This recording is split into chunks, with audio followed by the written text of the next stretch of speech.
दोस्तों, अक्षय तृतीया का पावन पर्व वैशाख मास के शुक्ल पक्ष की तृतीया को मनाया जाता है। लोक भाषा में इसे अक्खा तीज या वैशाख तीज भी कहा जाता है। त्रेता और सतयुग का आरंभ भी इसी तिथि को हुआ था, इसलिए इसे कृतयुगादि तृतीया भी कहा जाता है। भविष्य पुराण के अनुसार इस दिन स्नान, दान, जप, होम, स्वाध्याय, तर्पण आदि जो भी कर्म किए जाते हैं वे सब अक्षय हो जाते हैं। यह तिथि संपूर्ण पापों का नाश करने वाले एवं सभी सुखों को प्रदान करने वाली मानी गई है। इस तिथि की अधिष्ठात्री देवी मां पार्वती हैं। तृतीया तिथि को मां पार्वती जी ने अमोघ फल देने की सामर्थ्य का आशीर्वाद दिया था। उस आशीर्वाद के प्रभाव से इस तिथि को किया गया कोई भी कार्य निष्फल नहीं होता। व्यापार आरंभ, गृह प्रवेश, वैवाहिक कार्य, सकाम अनुष्ठान, दान पुण्य, पूजा पाठ अक्षय रहता है, अर्थात वह कभी नष्ट नहीं होता। इसलिए इस दिन किए जाने वाले अनाचार, अत्याचार, दुराचार, धूर्तता आदि के कारण होने वाले पाप का कर्म फल भी इसी तरह अक्षुण्ण रहता है। इसलिए शास्त्रों का मत है कि मनुष्य को इस दिन बहुत सावधानी से संयम नियम के साथ रहना चाहिए। यह भी कहा जाता है कि आज के दिन मनुष्य अपने स्वजनों द्वारा जाने अनजाने में किए गए अपराधों की सच्चे मन से ईश्वर से क्षमा प्रार्थना करे तो ईश्वर उसके अपराधों को भी क्षमा कर देते हैं और उसे सद्गुण प्रदान करते हैं। अतः आज के दिन अपने दुर्गुणों को भगवान के चरणों में सदा के लिए अर्पित कर उनसे सद्गुणों का वरदान मांगने की भी परंपरा है। अक्षय तृतीया का स्वयं सिद्ध मुहूर्त के रूप में भी बड़ा महत्व है। बिना पंचांग देखे भी इस दिन कोई भी शुभ मांगलिक कार्य जैसे विवाह, गृह प्रवेश, घर, भूखंड या वाहन आदि की खरीदारी से संबंधित कार्य किए जा सकते हैं। धर्मराज को इस तिथि का महत्व समझाते हुए माता पार्वती कहती है कि कोई भी स्त्री जो किसी भी तरह का सुख चाहती है उसे यह व्रत करते हुए नमक का पूरी तरह से त्याग करना चाहिए। स्वयं में भी यही व्रत करके मैं भगवान शिव के साथ आनंदित रहती हूँ। विवाह योग्य कन्याओं और युवकों को उत्तम जीवन साथी की प्राप्ति के लिए यह व्रत करना चाहिए। जिनको संतान नहीं हो रही हो वे स्त्री पुरुष भी इस व्रत को करके संतान सुख प्राप्त कर सकते हैं। स्वर्ग के राजा इंद्र की पत्नी देवी इंद्राणी इसी व्रत के पुण्य प्रताप से जयंत नामक पुत्र की मां बनी। देवी अरुंधति ने भी यही व्रत करके अपने पति महर्षि वशिष्ठ के साथ आकाश में सबसे ऊपर का स्थान प्राप्त किया। प्रजापति दक्ष की पुत्री रोहिणी इसी व्रत के कारण अपने पति चंद्र की सबसे प्रिय रानी रही। इसलिए जीवन के सभी सुखों की प्राप्ति के लिए सभी स्त्री पुरुष को अक्षय तृतीया का व्रत अवश्य ही करना चाहिए। शास्त्रों के अनुसार इस दिन पर्यावरण की रक्षा का संकल्प लेने वाले एवं पीपल, आम, पाकड़, गूलर, बरगद, आंवला, बेल, जामुन, नीम व अन्य फलदार वृक्ष लगाने से प्राणी को सभी प्रकार के सुख प्राप्त होते हैं। जिस प्रकार अक्षय तृतीया को लगाए गए वृक्ष हरे भरे होके पल्लवित पुष्पित होते हैं, उसी प्रकार इस दिन वृक्षारोपण करने वाला व्यक्ति भी प्रगति पथ की ओर अग्रसर होकर अनंत पुण्यों का भागी हो जाता है। अक्षय तृतीया के दिन ही भगवान परशुराम का जन्म हुआ था। अक्षय तृतीया की पावन तिथि पर ही माँ गंगा का धरती पर आगमन हुआ था। अक्षय तृतीया के दिन से ही वेद व्यास जी ने महाभारत ग्रंथ लिखना आरंभ किया। इसी दिन बद्रीनाथ धाम के कपाट भी खुल जाते हैं। अक्षय तृतीया पर वृंदावन के बांके बिहारी जी के मंदिर में श्री विग्रह के चरणों के दर्शन होते हैं। दोस्तों, इस बार अक्षय तृतीया का पावन पर्व 22 अप्रैल दिन शनिवार को है। अक्षय तृतीया पूजन का शुभ मुहूर्त सुबह 7:49 से दोपहर 12:20 तक होगा। सोना खरीदने के लिए पूरा दिन शुभ रहेगा।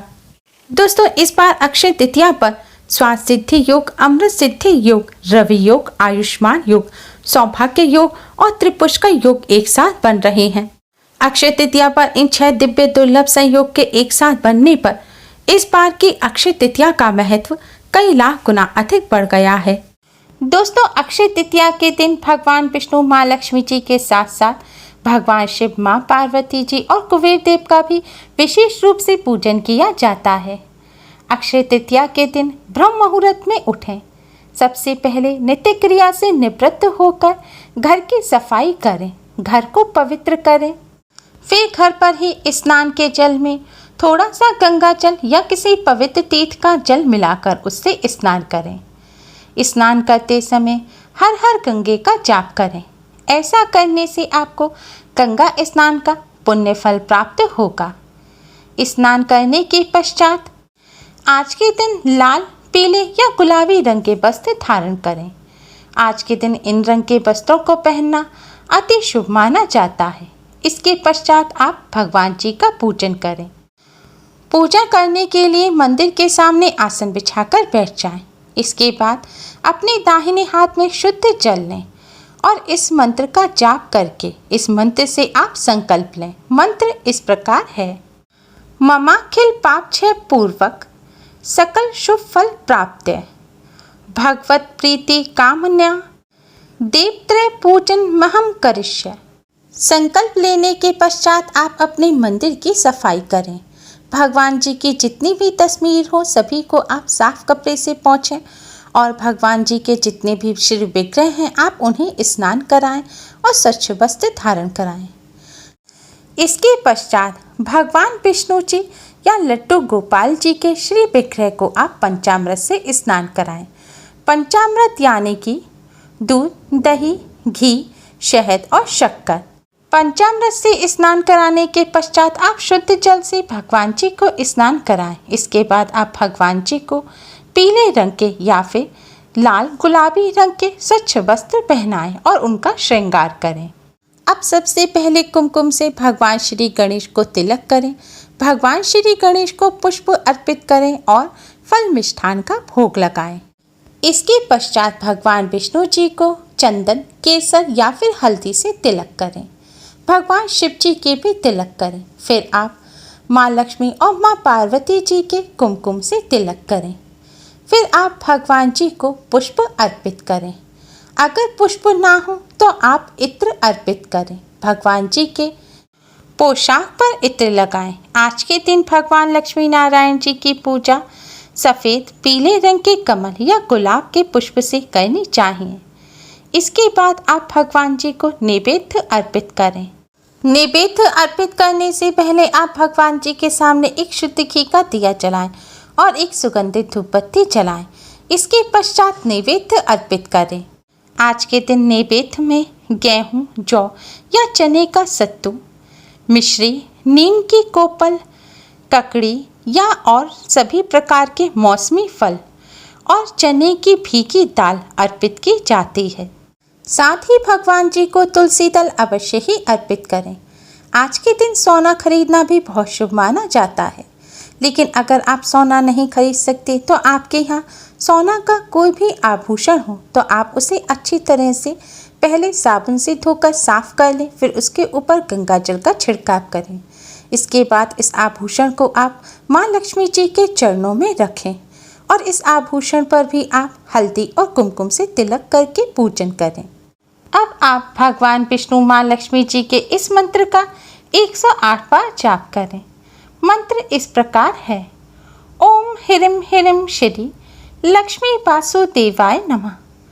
ओम ह्रीं ह्रीं श्री लक्ष्मी वासुदेवाय नमः।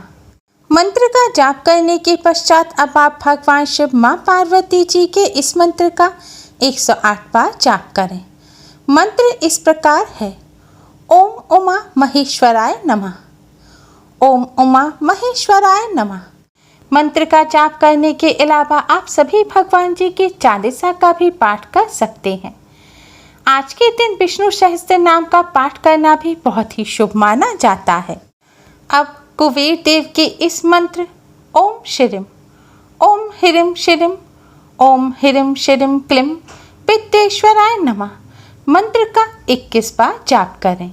आप चाहें तो 108 बार भी जाप कर सकते हैं। मंत्र का जाप करने के पश्चात अब आप सभी भगवान जी की आरती करें। अक्षय तृतीया पर इस विधि से पूजन करने से भगवान विष्णु, माँ लक्ष्मी जी, भगवान शिव, माँ पार्वती जी और कुबेर देव की असीम कृपा प्राप्त होती है। साथ ही जीवन में सभी प्रकार की खुशियाँ प्राप्त होती हैं।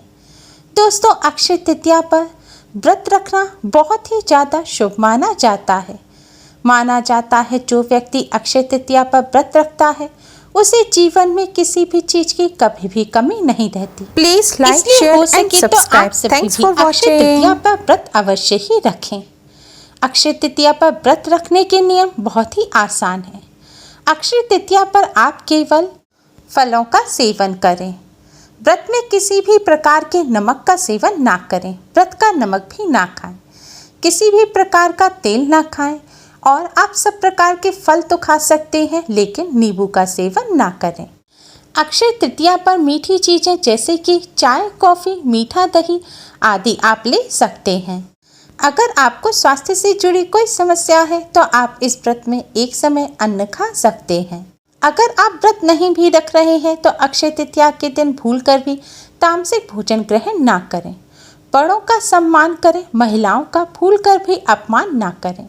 आज के दिन नाखून ना काटें, बाल ना काटें, दाढ़ी मूछ ना बनवाएं। अक्षय तृतीया पर किसी का भी अपमान ना करें, किसी से भी बुरे वचन ना बोलें, ना ही जीव हिंसा करें। माना जाता है अक्षय तृतीया पर जिस तरह किए गए पुण्य हमेशा अक्षुण रहते हैं, अक्षय रहते हैं, उसी प्रकार किए गए पाप भी कभी समाप्त नहीं होते। शास्त्रों में बताया गया है जो इस तिथि को उपवास करते हैं वह रिद्धि, वृद्धि और श्री से संपन्न हो जाते हैं।